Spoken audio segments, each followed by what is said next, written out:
नमस्कार, मैं अशोक कुमार पांडे और स्वागत है आपका टीसीएच पर। अमेरिका से आजकल लगातार खबरें आ रही हैं। आप हिंदुस्तान की खबरों पर बात कीजिए और बिना अमेरिका के हो नहीं पा रही हैं।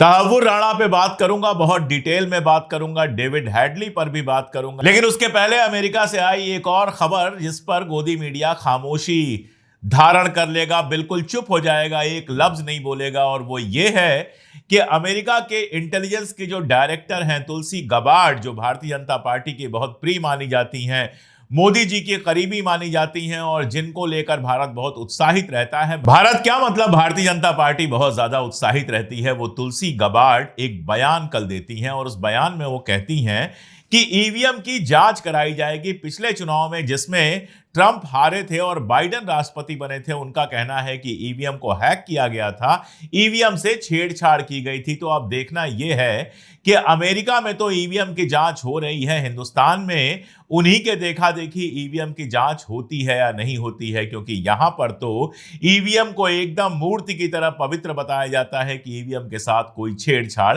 हो ही नहीं सकती है। तो तुलसी गबार्ड के इस बयान के बाद दुनिया में एक बार फिर से ईवीएम छेड़छाड़ पर बातचीत शुरू होगी।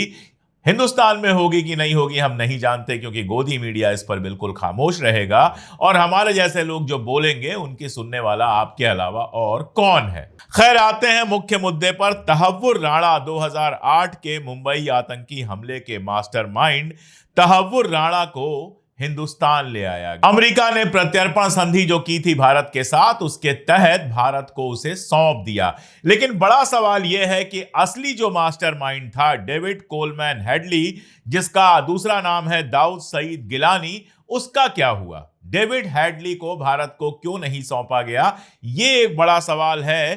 तहव्वुर राणा को ही क्यों सौंपा गया? आप देखिए, औरंगजेब चल रहे थे, छावा फिल्म आई, उसके बाद औरंगजेब की कब्र पर तमाशा चला। जब औरंगजेब की कब्र से लगा कि यार ये तो मामला फंसता जा रहा है, एएसआई की संपत्ति है, राज्य सरकार को उसको बचाना पड़ेगा और बहुत सारी चीजें खुल के आ रही हैं। औरंगजेब के सबसे करीबी सिपहसालार सवाई राजा जयसिंह की कहानी खुल के आ रही है और उनके ही वंश की दिया कुमारी जो राजस्थान में उप मुख्यमंत्री हैं, उनकी कहानी सामने आ रही है। तो औरंगजेब को थोड़ा किनारे किया गया और फिर आया वक्फ बिल। 4-5 दिन चल गया वक्फ बिल में, हिंदू मुसलमान अच्छे से हो गया और उसके बाद छोटे मोटे हिंदू मुसलमान के लिए रामदेव ने शरबत जिहाद पर बात कर दी। शरबत जिहाद के तहत रूह अफ़ज़ा के ऊपर हमला किया कि रूह अफ़ज़ा जो है उससे जो पैसे मिलते हैं उससे मदरसे और मस्जिद बनते हैं। वो अभी कुछ खास उसके अंदर ऐसा नहीं था कि कई दिन तक खींचा जा सके। अच्छा खासा बेइज्जती हो गई रामदेव की, लोगों ने रूह अफ़ज़ा की फोटो लगानी शुरू कर दी, रूह अफ़ज़ा की बिक्री बढ़ गई। लेकिन एक और मामला ये लेके आया जिससे हिंदू मुसलमान की तरह पेश किया जा सके, और वो है तहव्वुर राणा का। कुछ तथ्य आपको बता दूं।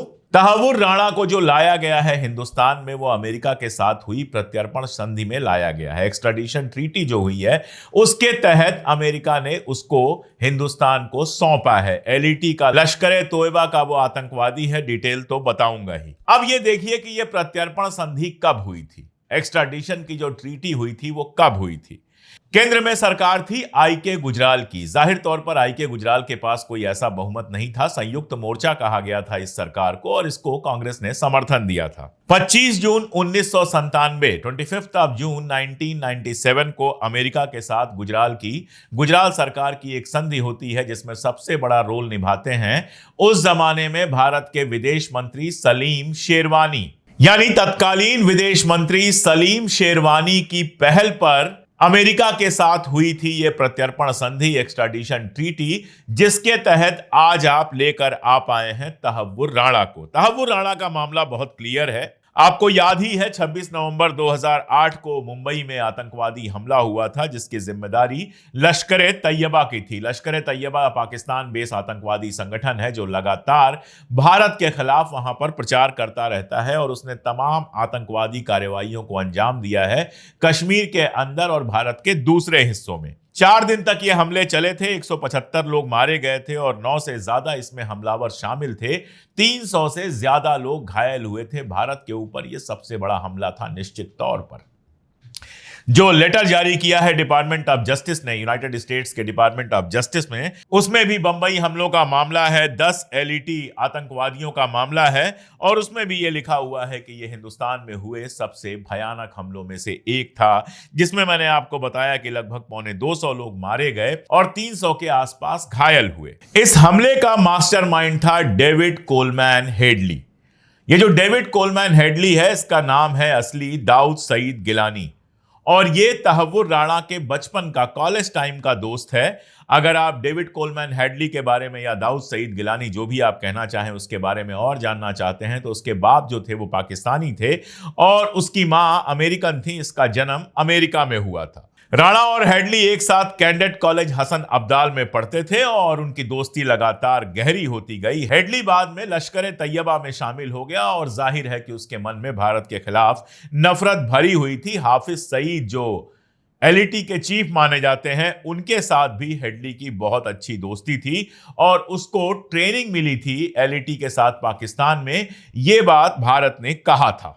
अगर तहव्वुर राणा की बात करें तो तहव्वुर राणा भी पाकिस्तान का रहने वाला है, लेकिन कनाडाई नागरिक है। आप में से शायद कुछ लोगों को यह पता हो कि पाकिस्तान अपने नागरिकों को कनाडा के साथ डबल नागरिकता, दोहरी नागरिकता रखने की अनुमति देता है। यानी ऐसे सिटीजन हो सकते हैं जिनके पास कनाडा की भी सिटीजनशिप हो और पाकिस्तान की भी सिटीजनशिप हो। तो तहव्वुर राणा पाकिस्तान और कनाडा दोनों का सिटीजन रहा है। हालांकि लंबे समय से वो कनाडा में ही रह रहा था, पाकिस्तान उसका आना जाना बहुत नहीं था, लेकिन शुरुआत में वो पाकिस्तान की आर्मी में डॉक्टर के तौर पर काम कर रहा था। 1997 में वो जाता है कनाडा और वहां पर इमिग्रेशन सर्विसेज का बिजनेस शुरू करता है, लोगों को इमिग्रेट कराने में मदद करता है।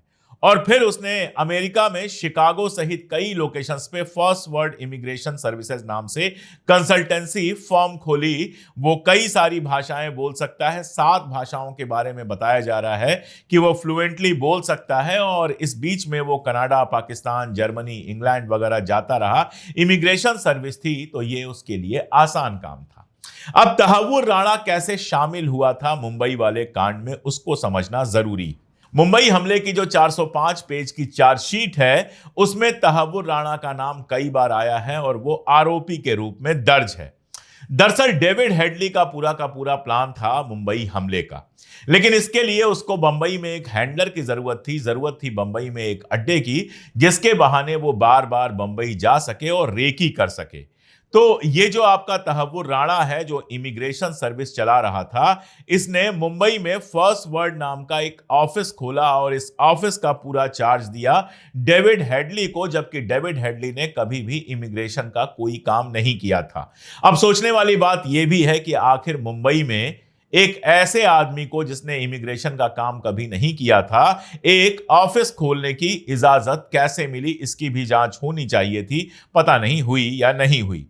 यह ऑफिस था तो इमिग्रेशन सर्विसेज के लिए, लेकिन बेसिकली जो हेडली की आतंकवादी कार्रवाइयां थी, इन कार्रवाइयों के पर्दे की तरह काम कर रहा था।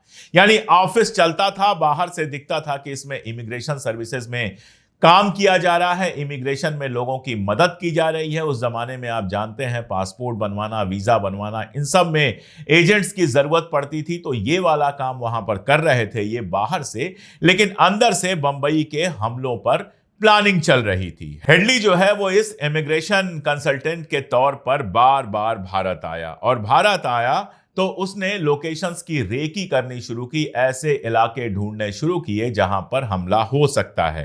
ताज होटल गया वो, छत्रपति शिवाजी टर्मिनल गया और इस तरह से उसने कई ऐसी जगहों की रेकी की जहां पर हमले हो सकते थे और बाद में हम देखते हैं कि वहां पर ही बम प्लांट किए गए और भयंकर हमले हुए, जिसमें मैंने आपको बताया कि 250 के आसपास लोग मारे गए और 300 के आसपास लोग घायल हुए। 26/11 का जो ये मामला था, जब इसकी जांच शुरू हुई तो तुरंत डेविड हेडली का भी नाम सामने आया और तहव्वुर राणा का भी नाम सामने आया। 11 नवंबर 2009 को एनआईए ने, जो एनआईए है इनकी अमेरिका की एनआईए है, उसने डेविड कोलमैन हेडली और तहव्वुर राणा और दूसरों के खिलाफ बड़ा केस दर्ज किया और कनाडा ने भी कहा कि हम भी इसमें सपोर्ट करेंगे। एक टाइम आज का है जब कनाडा से हमारी लड़ाई चल रही है अजीबोगरीब तरीके की। कनाडा हमारे बड़े बड़े अधिकारियों पर आरोप लगा रहा है कि हम उसके नागरिकों को मारने की कोशिश कर रहे हैं। एक वो वक्त था 2009 का कि जब हमने जांच शुरू की तो अमेरिका ने भी सहयोग किया और कनाडा ने भी सहयोग किया। एफबीआई ने 2009 में तहव्वुर राणा को गिरफ्तार कर लिया और 2011 में एक अमेरिकी अदालत ने उसको 26/11 में सीधे शामिल होने के आरोप से बरी कर दिया। यानी 2009 से 2011 वो जेल में रहा, लेकिन उसके ऊपर ये जो आरोप था कि 26/11 वाले मामले में 26/11 के मुंबई के हमलों में वो सीधे शामिल है, ये आरोप खारिज कर दिया गया। हालांकि आतंकवाद के दूसरे मामले उसके खिलाफ पाए गए और उसको 14 साल की सजा हुई। उस समय यूपीए की गवर्नमेंट थी। यूपीए की गवर्नमेंट लगातार ये डिमांड कर रही थी, लीगल प्रोसेस चला रही थी कि इस आदमी को हिंदुस्तान को सौंपा जाए ताकि 26/11 वाले मामले में इसके खिलाफ कार्रवाई की जा सके। लेकिन चूंकि उसको वहां सजा हो चुकी थी, वो जेल में जा चुका था, इसलिए प्रत्यर्पण संभव नहीं था। उसको भारत को नहीं सौंपा जा सकता था। पहले उसको अपने अपराधों के लिए अमेरिका में सजा भुगतनी जरूरी थी 13 साल की। इसके पहले 2010 में भारत की एनआईए को ये आजादी मिली थी, ये इजाजत मिली थी कि 34 घंटे तक उसने डेविड हेडली के साथ पूछताछ की थी। डेविड हेडली को अमेरिका ने हिंदुस्तान को सौंपा तो नहीं, लेकिन 34 घंटे दिए एनआईए को, भारत की एनआईए को, नेशनल इन्वेस्टिगेशन एजेंसी को, कि वो 34 घंटे तक पूछताछ कर सके डेविड हेडली से। यह पूछताछ हुई और इसमें डेविड हेडली ने बहुत सारी बातें कबूली, जिसके चलते आप देखते हैं कि तहव्वुर राणा के खिलाफ भारत में केस दर्ज होता है। और ये जो केस दर्ज होता है वो आतंकवादी होने का, आतंकवाद में शामिल होने का, हत्या का, युद्ध छेड़ने की साजिश का, और ये सारा मामला जो है 2011 में दर्ज होता है तहव्वुर राणा के खिलाफ।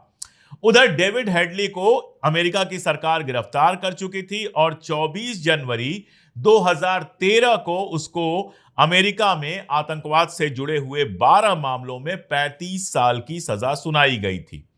अगर इन मामलों की हम बात करें तो इसमें मुंबई मामला भी, यानी 26/11 का हमला भी शामिल था। यानी 26/11 पर हमला करने के लिए डेविड हेडली को वहां पर सजा हो चुकी थी।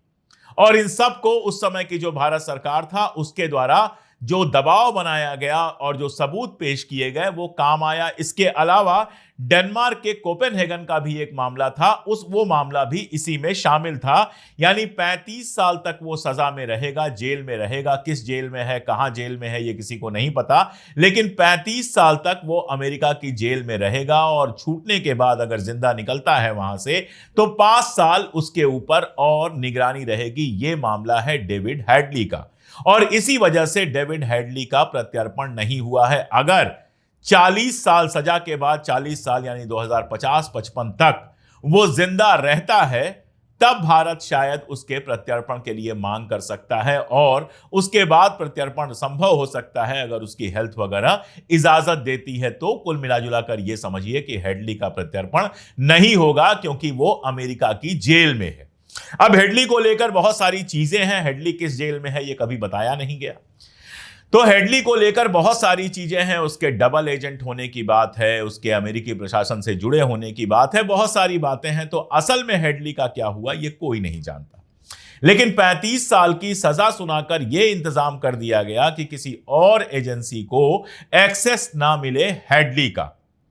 तो अगर मोदी जी को अपनी पीठ ही थपथपानी थी तो उनको कुछ ऐसा करना चाहिए था कि उस आदमी को ले आते जिसके लिए इंतजाम कर दिया गया है कि वो किसी भी हालत में किसी और मुल्क के हाथ में ना पड़ सके। तहव्वुर राणा का मामला तो बड़ा आसान था। मैंने आपको बताया कि हेडली की गवाही के आधार पर तहव्वुर राणा को 2013 में सजा सुनाई गई थी, और 2013 में जो उसको सजा सुनाई गई थी उसके बाद उसके रिहाई की जो तारीख तय हुई थी वो 2023 की तारीख तय हुई थी। हेल्थ वगैरह के आधार पर थोड़ा सा इसको छूट दी गई थी। 2023 में ये रिहा हुआ, तो जाहिर है जब ये 2023 में रिहा हुआ तो इसका प्रत्यर्पण बड़ा आसान था, क्योंकि भारत के साथ गुजराल साहब के जमाने में सलीम शेरवानी साहब की कोशिशों से अमेरिका की प्रत्यर्पण संधि हो गई थी।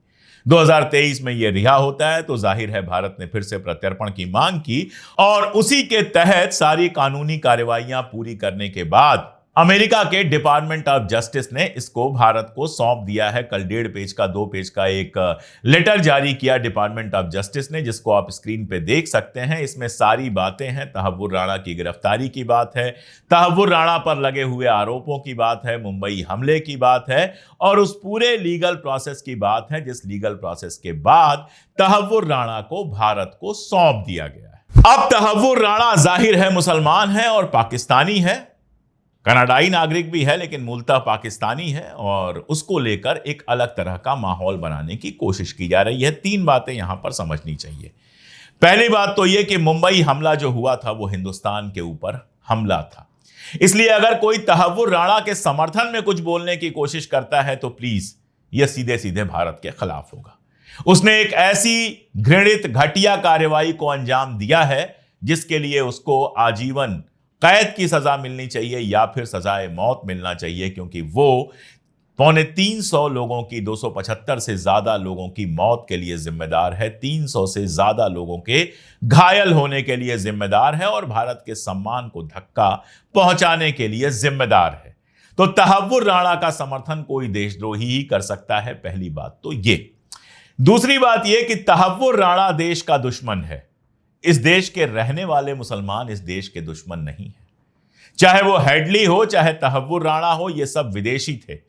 उस पूरे मामले में हमारे मुल्क के जो मुसलमान थे उनको कहीं दोषी नहीं पाया गया। तो तहव्वुर राणा के भरोसे अगर हमारे देश के मुसलमानों के खिलाफ कोई नफरत फैलाने की कोशिश की जाती है तो वो भी उतना ही बड़ा देशद्रोह है, क्योंकि देश को कमजोर किया जाता है। और आखिरी और सबसे जरूरी बात ये, मेरे दादा ने नींव बनवा दी शानदार, मेरे पिताजी ने दीवारें खड़ी कर दी, उसके ऊपर छत डाल दी, प्लास्टर करवा दिया और उसके बाद मैंने उसके ऊपर रंग रोगन कर दिया और फिर कहा कि मैंने मकान बनवाया है। यह दरअसल एक झूठ होता है, एक धोखा होता है।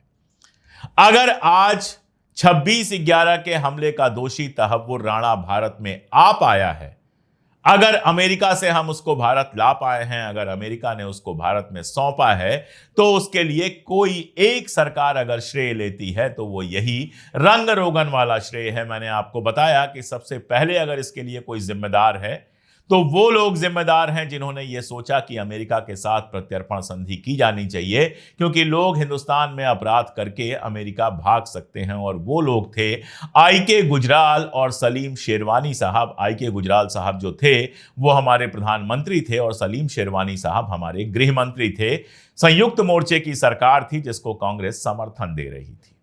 और उसके बाद वो लोग 2009 में जिनकी सरकार थी, यानी कांग्रेस की सरकार थी, जिन्होंने लगातार लीगल प्रोसेस चलाया, जिसके चलते सबसे पहले 34 घंटे के लिए हेडली से पूछताछ का मौका मिला और उसके बाद लगातार जो प्रेशर बना उसके चलते प्रत्यर्पण संभव हुआ। अगर तहव्वुर राणा को वहां 13 साल की सजा नहीं हुई होती तो वो उसी समय भारत को प्रत्यर्पित कर दिया गया होता, भारत को एक्स्ट्राडेट कर दिया गया होता, भारत को दे दिया गया होता। लेकिन उसको 13 साल की सजा हुई थी और 13 साल की सजा पूरी होने के बाद आज अगर कोई भी सरकार होती, किसी भी पार्टी की सरकार होती, तो उसकी जरा सी कोशिश से तहव्वुर राणा का भारत आना तय था। और इन 3 बातों से बड़ी बात यह कि इस मामले में असल में क्या हुआ था, असल में क्या योजना बनी थी, वो तो सिर्फ और सिर्फ हेडली को पता है। हेडली कौन था कोई नहीं जानता। हेडली के बारे में हम उतना ही जानते हैं जितना अमेरिका बताता है, जबकि बहुत सारी ऐसी थीरीज आई हैं कि हेडली संभव है अमेरिका से जुड़ा हुआ भी हो। और हेडली के बारे में मैंने आपको बताया कि 40 साल की लगभग सजा देके 35 साल की जेल और उसके बाद 5 साल की निगरानी, ये तय कर दिया है अमेरिका ने कि हेडली किसी के हाथ में ना पड़े तो हकीकत, सच्चाई और सही जो व्यक्ति है, जो असली व्यक्ति है जिम्मेदार, उसको तो सजा हम चाह कर भी नहीं दे पाएंगे। इंटरनेशनल पॉलिटिक्स में ये सारे खेल चलते रहते हैं और चलते चलते आखिरी सवाल नहीं, आखिरी चुटकी कि अगर कल अडानी जी के ऊपर भी अमेरिका ऐसे ही दबाव बनाने लगे कि हमने तो तुम्हारा वाला सौंप दिया, अब तुम हमें अडानी को सौंपो, आखिर अडानी के खिलाफ हमारे यहाँ भी केस चल रहा है, तो भारत सरकार क्या करेगी? जो आपको सूझे कमेंट में बताइएगा। लगे आपको हमारे वीडियोस हैं तो इनको दूर तक पहुंचाइएगा। जुड़िए हमारे साथ, हमारी ताकत बनिए। आज के लिए इतना ही, शुक्रिया।